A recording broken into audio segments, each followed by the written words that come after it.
All right, so this is the introduction to enterprise value and equity value under the probably series. So this is the second series, right? The first being the definitely series marked in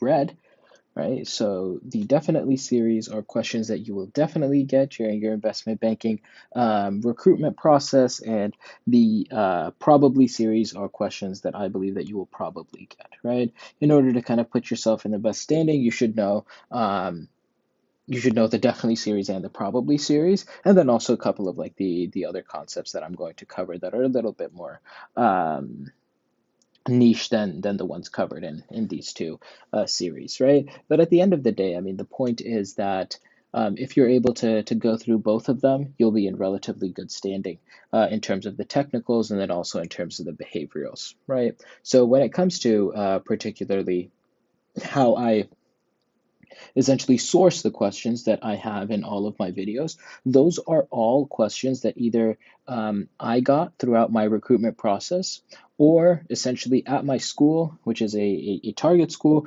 I put together a document of all the questions that all the students that we're recruiting for investment banking got for the last couple years. And by using that, along with questions that I got from folks that were recruiting at other schools as well, I got a pretty comprehensive um, document of questions that were also ranked based on how likely you were to get a particular question, right? So looking at that, I arranged them into different series in the sense that the highest probability questions fall under the definitely, the medium is kind of in the probably, and then I'll maybe make one or two more series around like more niche questions, right? So in relation to enterprise value and equity value under the probably series, there's three main concepts that I want to cover, right? The first is, why do we pair enterprise value with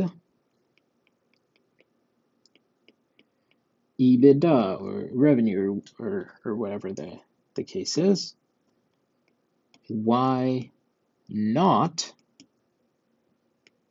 do enterprise value over net income, right? And we're going to be answering that question in particular, and it's actually relatively common, and it's important to your understanding as well. The next is going to be around diluted equity value. Diluted equity value. So we're going to be looking at restricted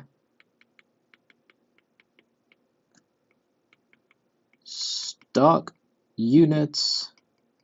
These are known as RSUs. We're going to be looking at options, and we're going to use the treasury stock method to calculate out diluted equity value for in the money options. We're going to look at convertible bonds as well, right?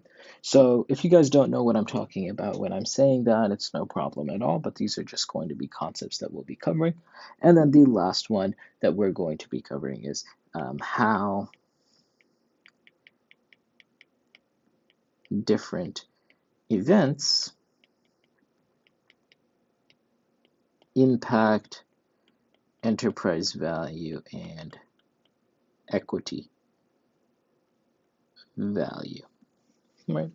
So that's those are the three main concepts that I'm going to cover here. Make sure that you guys are pretty comfortable with the definitely series before you hop into these, right? So with that, let's hop into it.